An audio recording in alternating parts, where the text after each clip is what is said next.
Oi pessoal, bom dia.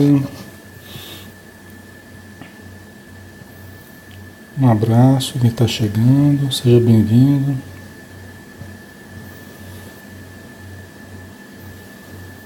Mais 2 minutinhos a gente começa.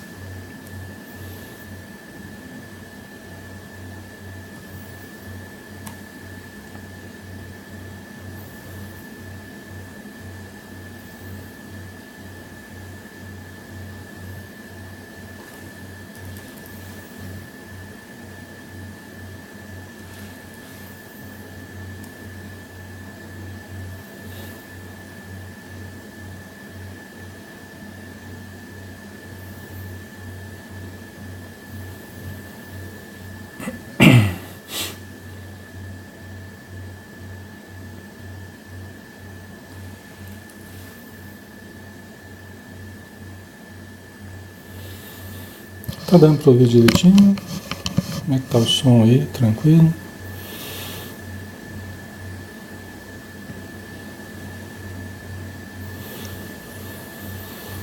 Muito bem. Bom dia a todos. Bom dia Camila, Giane, Eliane, Renata, Eliana Dumprelli, bom dia Wesley, bom dia Silvana, Kelly, Marília, Geise, Osnilda, Maria Aparecida, Paula Romeira, Josélio, Anilzir, Selma, Aparecida Rocha, Márcio Cisnelli, Volney, Joyce Kelly. Um abração, pessoal. Sejam todos bem-vindos. Vamos começar. Já estamos na hora, né? Então vamos fazer a nossa prece, pedindo ao nosso Mestre Jesus que nos abençoe, nos dando discernimento, nos dando lucidez, boas intuições, para que nós consigamos analisar com a clareza necessária Allan Kardec e os seus ensinos. Que os bons espíritos auxiliem os nossos irmãos necessitados do plano espiritual, que todos possam encontrar o amparo, a luz do amor, da fé, da esperança, para que se reabilitem, se readaptem à nova existência em que estão agora. Que o teu amor nos envolva, Senhor, nos proteja e abençoe, agora e sempre. Que assim seja. Muito bem. Vamos lá, né? Vamos dar continuidade ao Livro dos Médiuns. Estamos na primeira parte ainda, no capítulo 3, item 33, tá? Então, capítulo 3, item 33, da primeira parte. Ok? Vamos.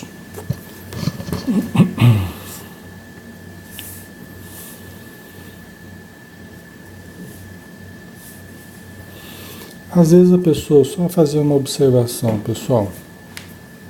Às vezes alguém pode pensar dessa forma: Alexandre, às vezes alguém pode falar assim: Alexandre, você está desconstruindo Kardec, é isso? E eu falo para vocês, em absoluto, de forma alguma, tá? De forma alguma. Por quê?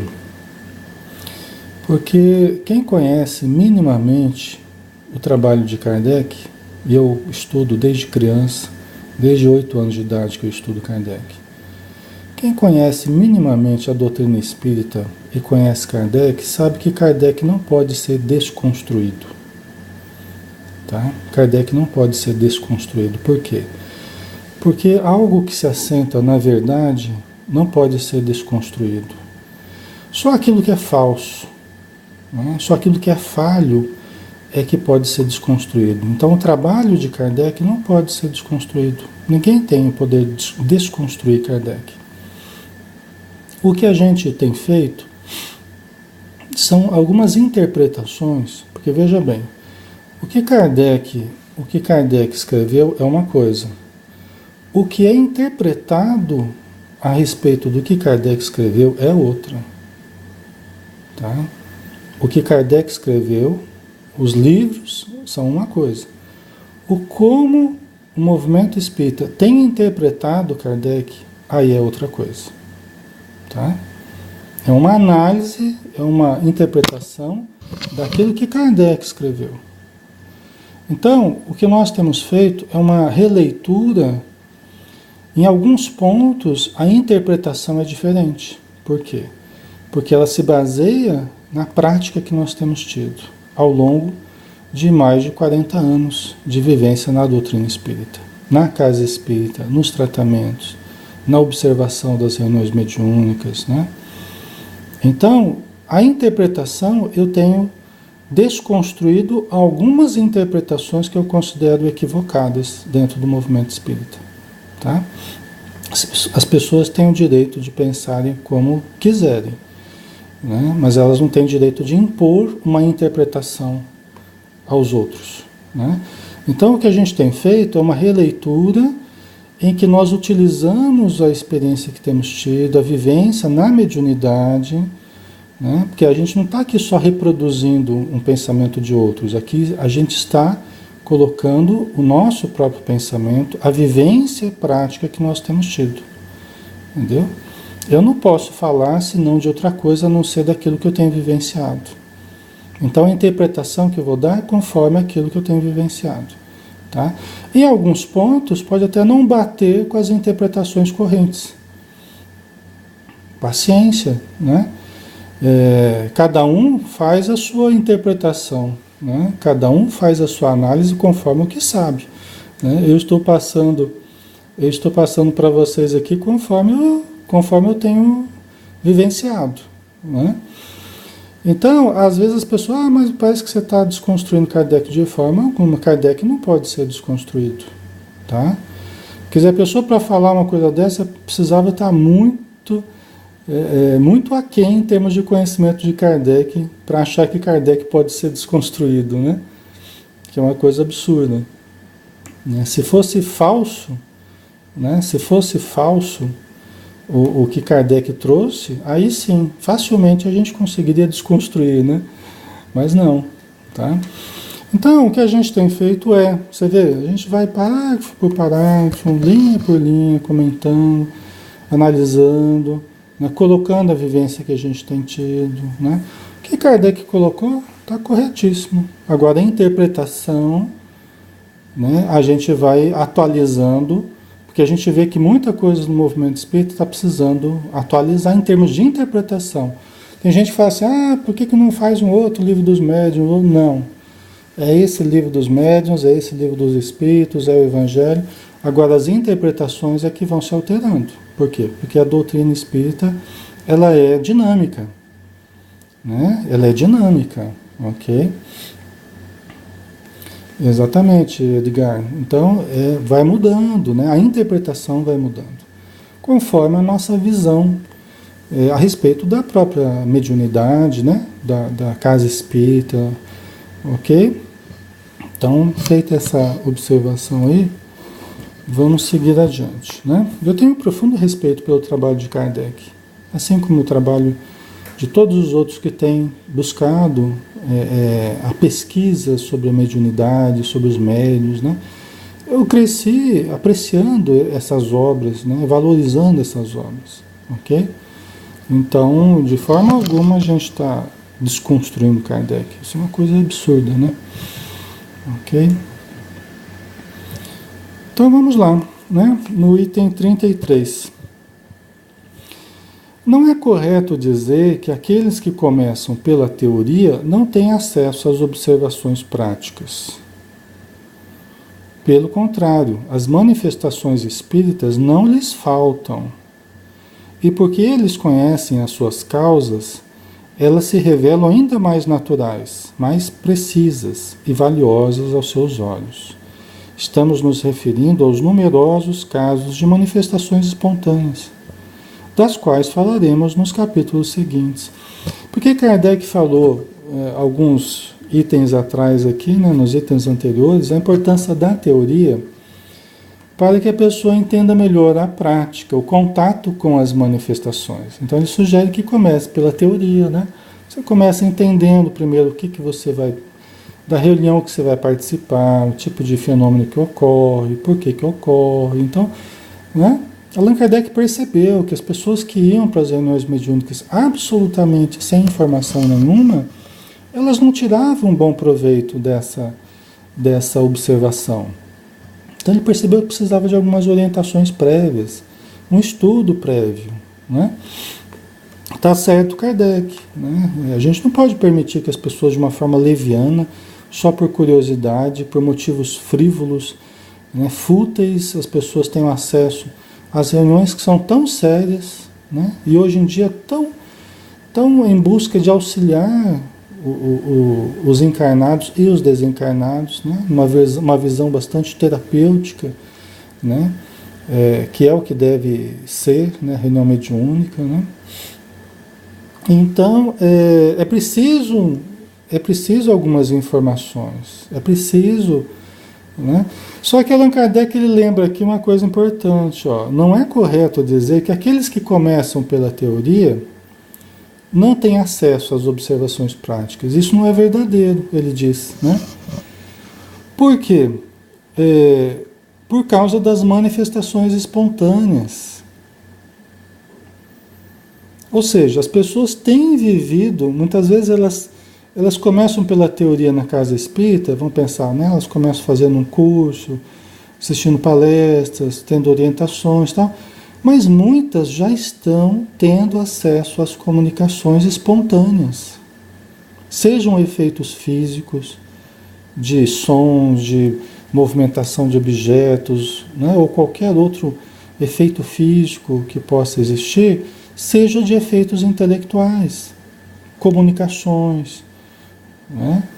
Visões. Muitos chegam à casa espírita tendo manifestações espontâneas. Então, o fato delas começarem estudando, por exemplo, na casa espírita, não significa que elas não tenham acesso às manifestações espontâneas. Porque, na verdade, a mediunidade ela não obedece aos nossos estatutos, né? A mediunidade não respeita os nossos estatutos, né? Os nossos regulamentos das casas espíritas, né? Por isso que as pessoas elas têm contato com a mediunidade, inclusive fora das casas espíritas, certo? Porque a mediunidade não respeita, né? É uma faculdade que surge e as pessoas começam a ter contato com as manifestações espontaneamente, né?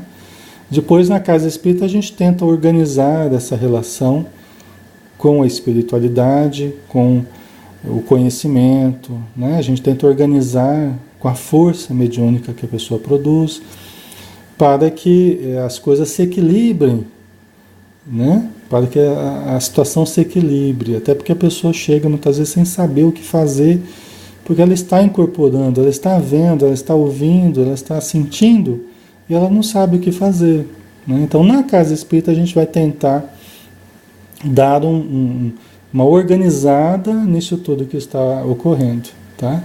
Mas certo está Kardec aqui, né? Dizendo que, né, o fato dela começar pela teoria não quer dizer que não terá acesso às manifestações, que ela não fará observações, ela fará e tem feito.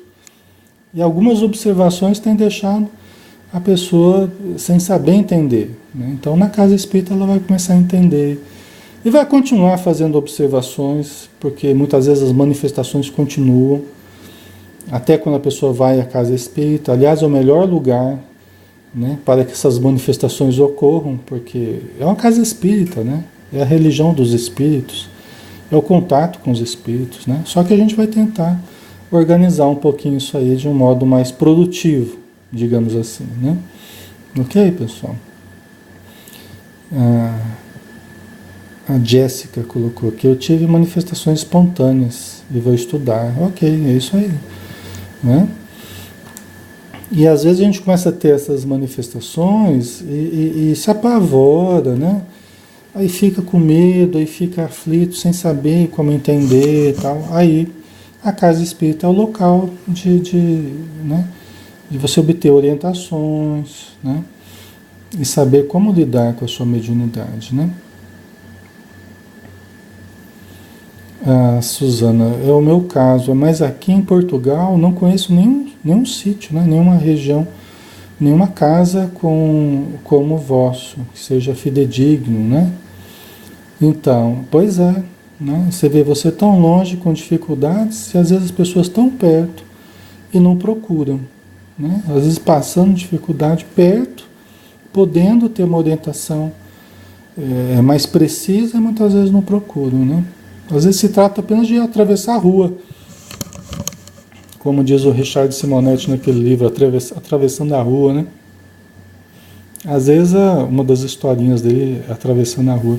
Às vezes a pessoa mora na frente do centro e fica anos ali padecendo a dificuldade e não atravessa a rua, né?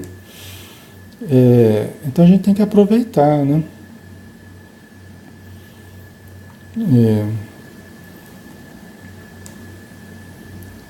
A Carla colocou que por que existe tão poucos médiuns? Pelo contrário, Carla, existem muitos médiuns, muitos médiuns, mais do que vocês imaginam, tá?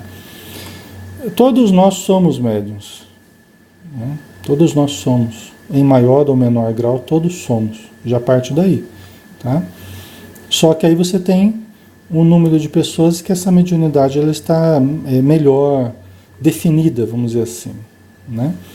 Então ela está mais clara, mais visível para a gente, assim. Então a gente costuma chamar essas pessoas de médiuns.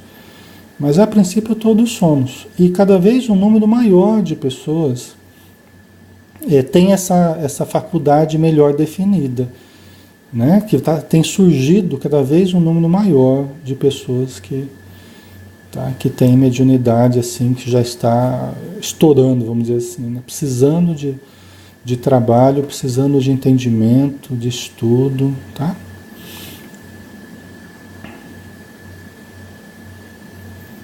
Socorro, né? Estou muito bem, grata a Deus por frequentar Maria de Nazaré, né? Socorro ali com a gente, né? A Socorro sabe bem, né? Socorro e a sua família sabem bem da importância que significa a mediunidade, a reunião mediúnica, o atendimento da casa espírita, né? A Socorro sabe bem o que significa isso, né, Socorro? O quanto a gente pode melhorar os nossos parentes, Nossa Senhora, né? Ok. Então vamos lá. A Verônica colocou, leia um livro nos domínios da mediunidade de André Luiz. É verdade, Verônica, a gente faz esse estudo toda terça-feira, às 20 horas, tá? A gente faz esse estudo, bem lembrado, até a gente aproveita e faz uma propaganda aqui, né? Toda terça, às 20 horas, a gente faz esse estudo sistemático aí, desse livro, tá? Ok? Então vamos lá, né? Vamos avançar um pouquinho aqui. Então, as pessoas acabam tendo contato com as manifestações. O fato de estudar a teoria não significa que elas não devam ter acesso e que elas não tenham acesso à parte prática. Elas acabam tendo sim, né? E isso é bom, porque elas vão também vendo a teoria e a prática, né? Então ele fala, estamos nos referindo aos numerosos casos de manifestações espontâneas, das quais falaremos nos capítulos seguintes. São poucas as pessoas que não conhecem as manifestações espontâneas, ao menos por ouvir dizer, e muitas experimentam pessoalmente essas manifestações, sem lhes dar a devida atenção. Quer dizer, tem muita gente que acaba vivendo espontaneamente a mediunidade, né, vivenciando a mediunidade até no seu lar, né, até na sua vida, nos sintomas que sente no seu corpo físico, nas suas reações emocionais, no contato com as pessoas, em qualquer lugar, né? Muitas vezes a gente está lidando com manifestações espontâneas, né? A gente está lidando com a mediunidade no dia a dia sem o sabermos que se trata de mediunidade. Às vezes aquela pessoa que se desequilibra em casa e começa a chutar e começa a querer bater e perde o equilíbrio mesmo, perde a linha, né? Às vezes a pessoa está incorporada. Está descontrolada. Então o Dr. Sérgio Felipe de São Paulo, né, estudioso da mediunidade, fala assim, olha, quando a gente perde o controle, alguma coisa assume o controle. Tá? Esse alguma coisa é um espírito necessitado, violento muitas vezes, que assume o controle. Né? Quando a gente fala que a gente ficou descontrolado, a pessoa ficou descontrolada. Alguma coisa, né, assumiu o controle. Né? Quer dizer, os espíritos estão aí muitas vezes assumindo o controle das nossas emoções, né? Das nossas atitudes, e acabam sendo manifestações, e às vezes a gente nem percebe que são manifestações. Tá? Então, isso ocorre bastante no dia a dia. Né? Às vezes as pessoas falam coisas, depois nem lembram que falaram essas coisas. Né? Então tem muitos fatos que ocorrem assim. Ok? Então, continuando aqui, né? A teoria vem lhes dar a explicação. É isso mesmo. A teoria vem nos dar a explicação desses fenômenos que ocorrem, né? Consideramos esses fatos de grande importância quando se apoiam em testemunhos irrecusáveis, que não tiveram tempo para serem frutos de arranjos nem de cumplicidades. Ainda mais na época, né, de Kardec, que havia uma preocupação muito grande assim com a fidedignidade dos fenômenos, né? Ou seja, a veracidade, porque era o século das luzes, né? As mentes mais brilhantes estavam em Paris, na França. Kardec era um cientista renomado, estudioso renomado, né? Então, ele não estava para brincadeira, né? E sabia que também outras pessoas sérias se aproximariam do Espiritismo. Então havia uma preocupação, né, com essas manifestações, de se valorizar mais aquilo que tivesse um cunho de veracidade, de fidedignidade. Né? Até porque o Espiritismo estava ainda numa fase de se afirmar como uma filosofia, como uma ciência, como uma religião novas, né? Então ele estava ainda numa fase de criar uma identidade, de ser reconhecido pelas pessoas como algo sério. Então Kardec trabalhou muito nesse sentido, né? E conseguiu, né? E a sua seriedade fez com que muitos estudiosos se aproximassem, estudiosos sérios se aproximassem do Espiritismo, né? Então eles valorizavam aquilo que não podia ser arranjado, que não podia ser, né, fruto de uma enganação, né? Então eles se cercavam de alguns cuidados para evitar esses arranjos, né? Essas fraudes. Tá? Mesmo que os fenômenos provocados não existissem, os fenômenos espontâneos já bastariam e o Espiritismo já se daria por satisfeito se apenas servisse para lhes dar uma explicação racional. Assim, a maioria daqueles que leem previamente sobre os fenômenos espíritas associa as suas lembranças a esses fenômenos, confirmando na prática o que foi aprendido na teoria. Né? Então, conforme a gente tenha acesso a esses fenômenos espontâneos, né? Independente desses que foram frutos de tentativas de ludibriar, tentativas de enganar, porque sempre existiu pessoas de má fé, né? E até hoje existem pessoas de má fé que se aproximam da doutrina espírita ou dos fenômenos espíritas e tentam ludibriar ou fazer chacota ou, né, ironizar. E sempre existiu e sempre vai existir isso, né? Agora, independente disso, existiram sempre fenômenos sérios, fenômenos verdadeiros, fenômenos que podem ser explicados, né? E o Espiritismo explica esses fenômenos. A teoria espírita lança luz sobre uma porção de fenômenos que seriam inexplicáveis se nós não tivéssemos a doutrina espírita, né? Então aí, conforme a gente vai estudando, a gente vai lembrando de coisas que a gente já passou. A gente vai lembrando de fenômenos que a gente já pode ter vivenciado ou que ouviu falar, É muito comum isso num curso básico, né? Você vai fazer um curso básico, aí você vai explicando a respeito, né, de determinados fenômenos, tá? Aí as pessoas vão lembrando, isso aí já aconteceu comigo, com minha mãe, com meu primo. As pessoas vão lembrando, né, de coisas que já passaram, né? Isso já aconteceu comigo num sonho que eu tive certa vez, tal. É bem interessante isso, né? Quando as pessoas vão descobrindo naquilo que elas vivenciaram ou que algum parente vivenciou, que tem a ver com a teoria, né, das manifestações espíritas, tal. Carla, os espíritos podem se manifestar através de animais, gatos, cachorros, etc. Os espíritos, os animais também percebem os espíritos, Carla. Eles também dão mostras de perceberem os espíritos, de certa forma, sabe? Eles dão mostras, às vezes eles têm reações assim, e ficar olhando no vazio, né? Onde não tem ninguém, começa a latir e tal. E às vezes quando a pessoa percebe que o ambiente está meio pesado em casa, aí de repente o gato começa a ficar meio assustado, começa a ter essas coisas mesmo, né? Que dá realmente a nítida impressão de que eles estão percebendo algo que nós não estamos vendo. Ou às vezes até estamos vendo, né? Quem tiver mediunidade. Às vezes o cachorro começa a latir para ninguém, né? Que ninguém que você está vendo, né? Então tem umas coisas assim, né? Ok.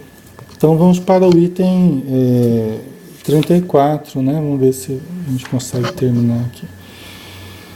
Está redondamente enganado sobre a nossa maneira de pensar aquele que imagina que estamos aconselhando a que se desprezem os fenômenos espíritas, porque foi através deles que chegamos à teoria. Tá? Então vamos lá, essa frase aqui a gente tem que pegar e colocar né? A gente tem que fazer um cartaz, assim, um banner, né? E colocar na frente de todos os centros espíritas aqui, viu? Está redondamente enganado sobre a nossa maneira de pensar aquele que imagina que estamos aconselhando a que se desprezem os fenômenos espíritas, porque foi através deles que chegamos à teoria.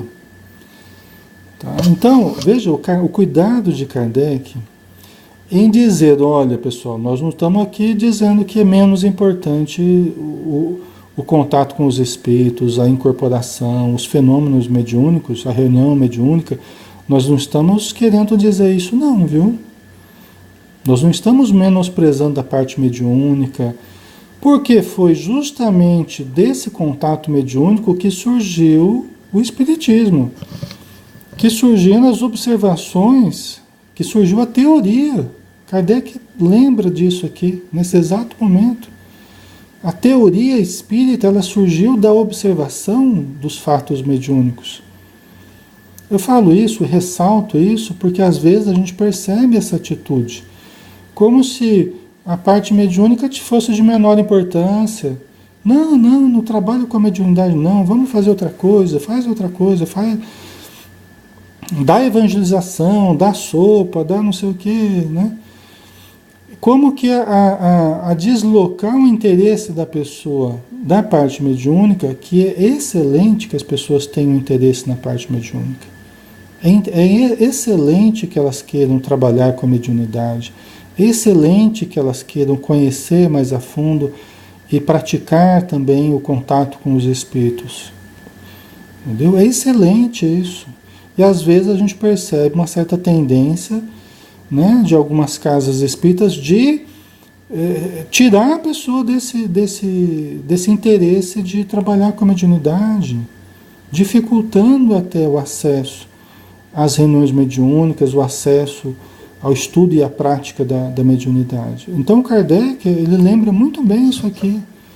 Está redondamente enganado sobre a nossa maneira de pensar aquele que imagina que estamos aconselhando a que se desprezem os fenômenos espíritas. Quer dizer, está errado quem faz isso. Quem acha que Kardec está agindo assim. Porque foi através deles que chegamos à teoria. Entendeu? Eu, por exemplo, comecei com 17 anos na reunião mediúnica. Melhor coisa que eu fiz na minha vida foi ter começado cedo, inclusive, na reunião mediúnica. Melhor coisa que eu fiz. Me deu apoio a vida inteira que eu tenho vivido. Tem sido a coisa que mais tem me apoiado, a coisa que mais me dá força, me dá condição de entendimento, de estrutura emocional, de equilíbrio, tem sido a parte mediúnica, a área mediúnica. Então, aconselho isso às pessoas, que se faça junto com estudo, que se faça junto com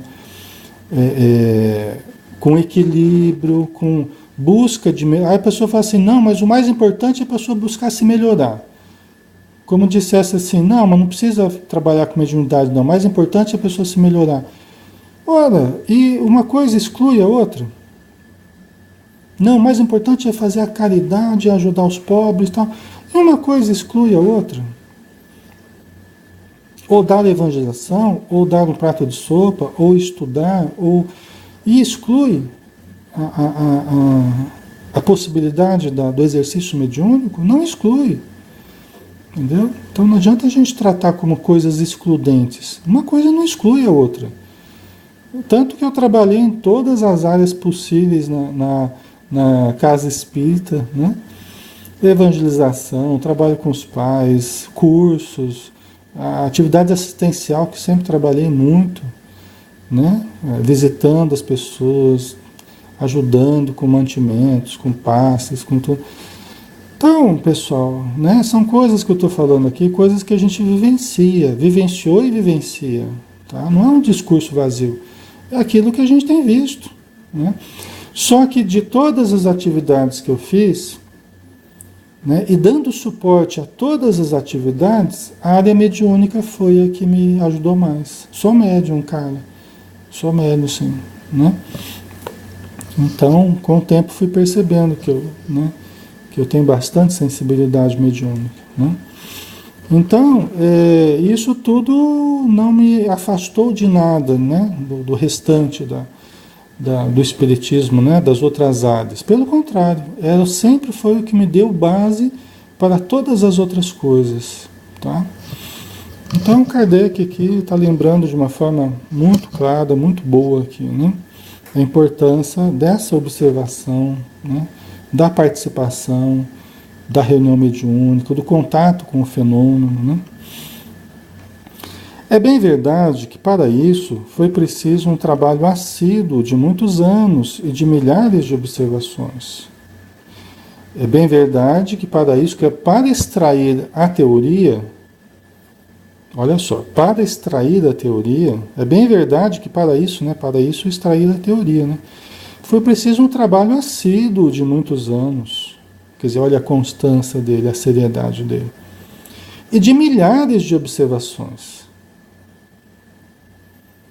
Quer dizer, para ele extrair da teoria, foram precisos milhares de observações. Se ele chegasse numa estrutura que falasse assim, olha, não, você não pode participar porque você não tem preparo, porque você não estudou ainda, porque Kardec nunca ia poder fazer as observações dele, né? Kardec nunca ia poder extrair a teoria, né? Se ele só encontrasse obstáculos, ele nunca ia poder extrair o que a gente está estudando hoje, aqui do próprio livro dos médiuns, né? Então ele extraiu a teoria das milhares de observações que ele fez.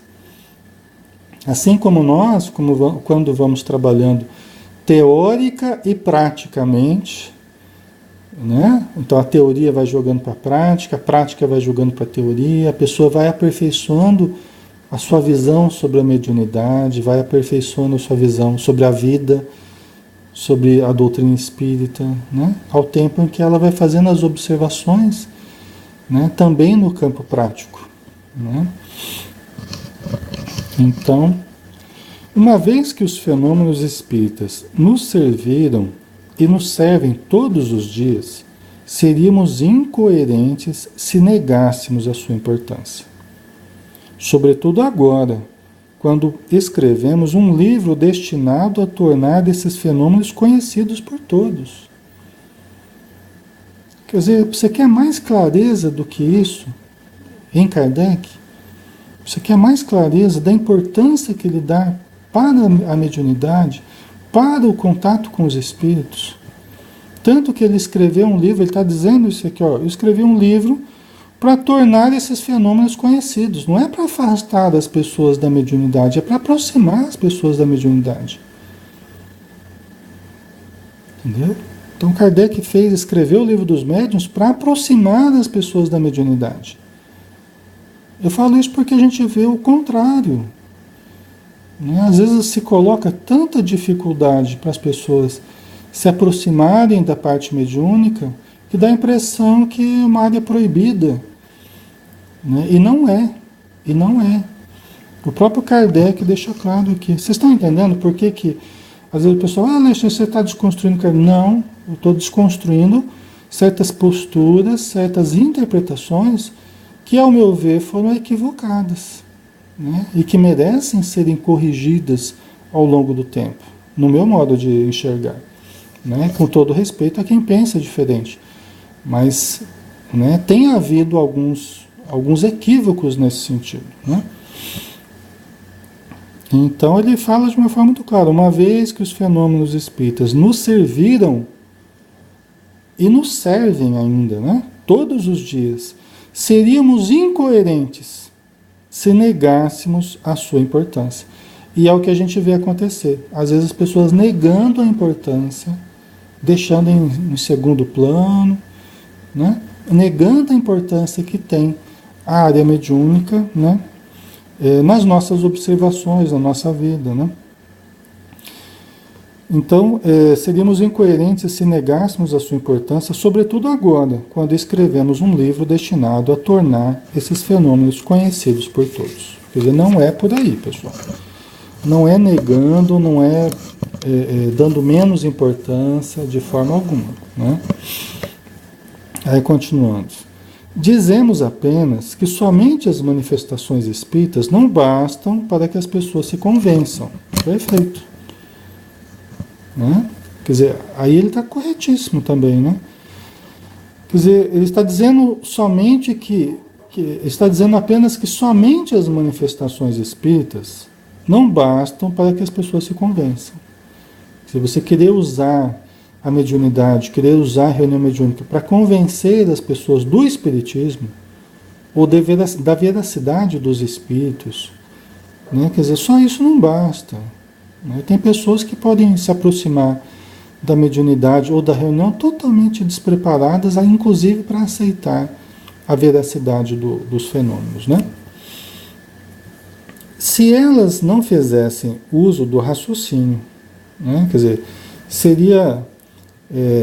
dizemos apenas que somente as manifestações espíritas não bastam para que as pessoas se convençam se elas não fizerem o uso do raciocínio.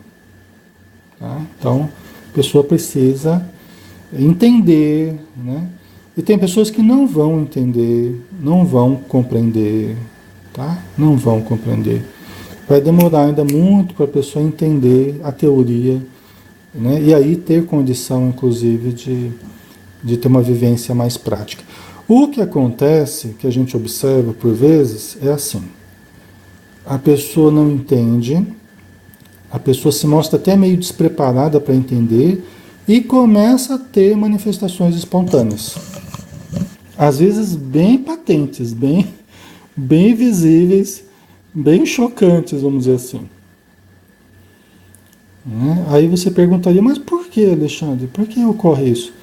Justamente porque a pessoa se mostra incrédula, é um osso duro de roer, é uma pessoa meio teimosa, e muitas vezes as pessoas muito teimosas, elas começam a ter certos fenômenos, e às vezes a própria pessoa começa a incorporar, perde a consciência, começam a ocorrer fatos assim estranhos com ela. Por quê? Porque justamente ela precisa desse tipo de evidência. É um osso duro de roer. É uma pessoa dura de aceitar as coisas, aí parece que os fenômenos têm que ser mais patentes para que ela não tenha como fugir. Isso a gente observa com alguma frequência ocorrer, viu, pessoal? Né? Parece que precisa certos fenômenos ocorrerem muito claramente para que a pessoa ela começa a levar em consideração a parte mediúnica, o conhecimento nessa área, né? Começa a buscar, né? E aí ela vai melhorando, ela começa a entender, né? Mas tem pessoas que são difíceis, viu? Né? E às vezes ela até vai ficando patente, né? E às vezes a pessoa ainda tenta ficar recuando, tenta fugir dessa área, mas não tem como fugir da mediunidade, né? A mediunidade, ela vai surgindo espontaneamente, a gente tem que aprender a lidar com ela, né? Não fugir, não negar, né?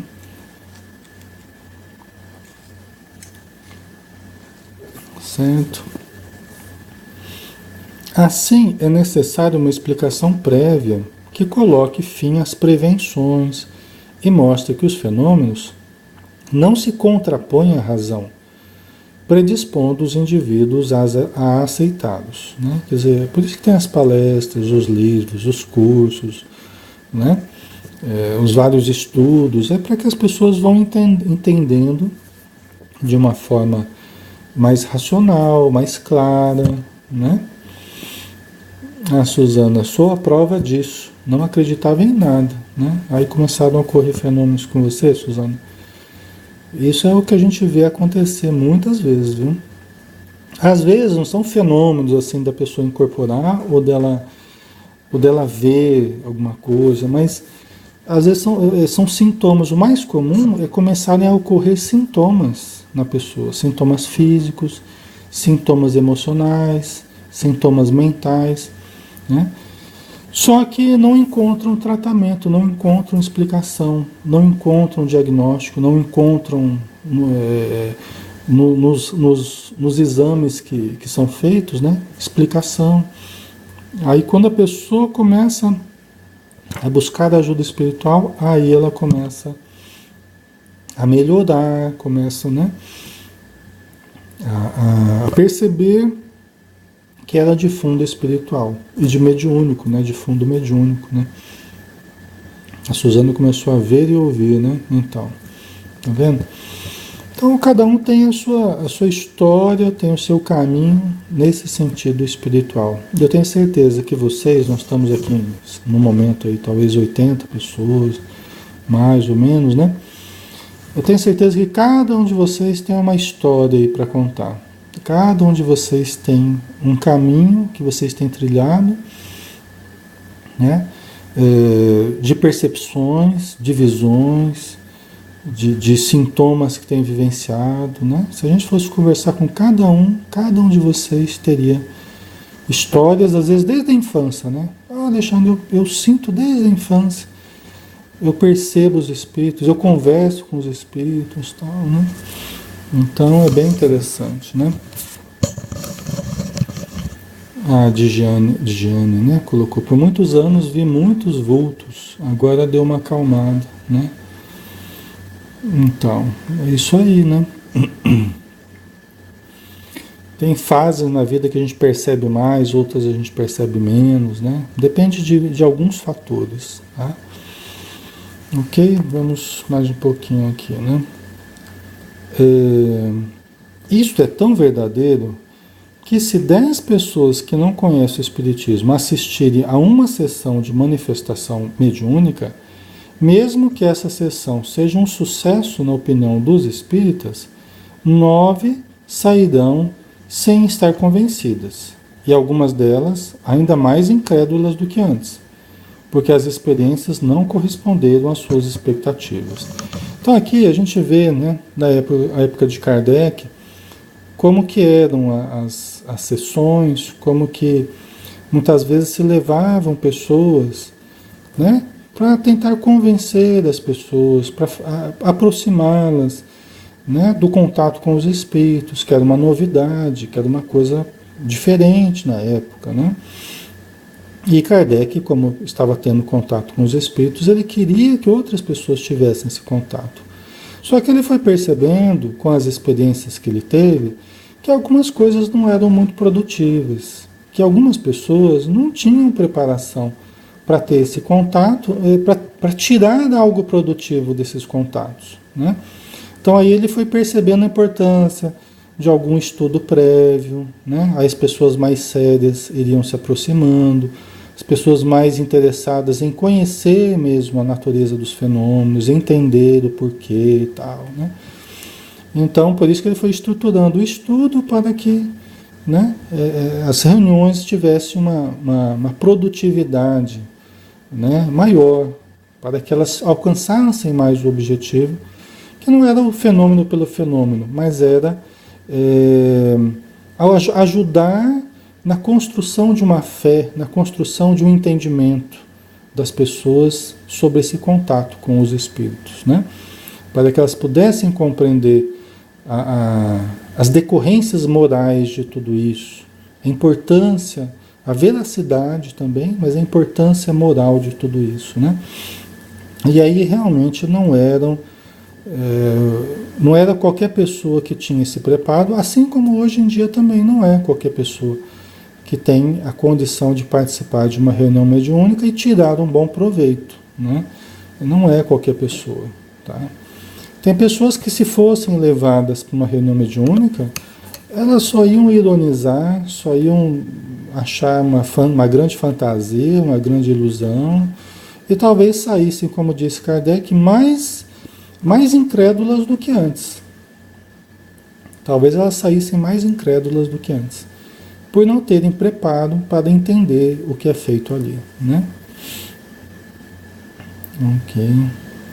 Ana Paula colocou: e quando ouvimos nos chamando e não tem ninguém por perto, isso é sinal de mediunidade? Por muitas vezes eu escutava me chamar, até mesmo me xingar, mas não tinha ninguém perto. É um sinal interessante, é um indício interessante. Eu já pegaria isso aí numa conversa, né, que eu tivesse com você, no sentido de tentar entender o que ocorre com você e tal, já é uma coisa que me chamaria a atenção.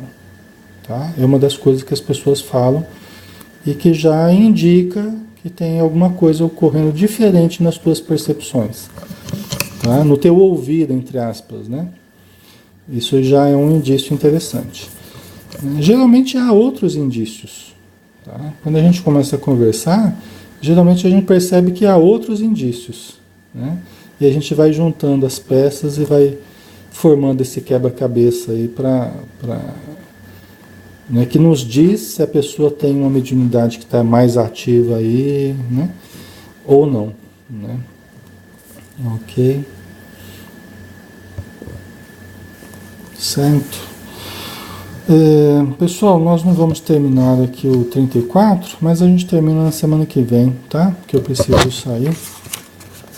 Questão de trabalho, né? Horário, então a gente deixa para a semana que vem. Mas a gente não tem pressa. A gente vai devagarzinho, né? A gente vai estudando. O importante é isso, a gente vai amadurecendo a reflexão, vai digerindo os conhecimentos, né? Nada com pressa, a gente vai, né, com tranquilidade. Vocês desculpem eu não responder a todas as questões, tá? A gente vai tentando encaixar o que tem mais a ver com o que a gente está falando aqui, né? Mas com o tempo, vocês vão continuando a participar, aí com o tempo a gente vai podendo desfazer essas dúvidas, né? Vocês vão participando aí, tá bom? Vamos fazer a prece final então, agradecendo novamente a Jesus pela excelente oportunidade de estarmos com irmãos, com amigos, alguns distantes, outros mais próximos, mas todos ligados a nós, pelos vínculos do pensamento, do sentimento, do respeito, do carinho, tanto no plano físico quanto no plano espiritual, porque sabemos estar rodeados por irmãos que nos auxiliam e por irmãos que necessitam de auxílio. Então, Senhor, nós pedimos que dos mananciais das energias inesgotáveis do alto possam jorrar sobre nós as bênçãos de luz e de paz, acalmando os corações, aliviando as emoções, os sentimentos e abrindo horizontes para o nosso entendimento. Obrigado por tudo e que o Senhor permaneça conosco. Que assim seja. Ok, pessoal, obrigado pela presença, pelo carinho, tá? E Jesus abençoe a todos aí. Um excelente dia. E até a noite, né? Que a noite a gente tem Entre a Terra e o Céu, de André Luiz. tá bom? Onde a gente continua aí o nosso bate-papo. Um abraço, até mais. Às 20 horas, tá?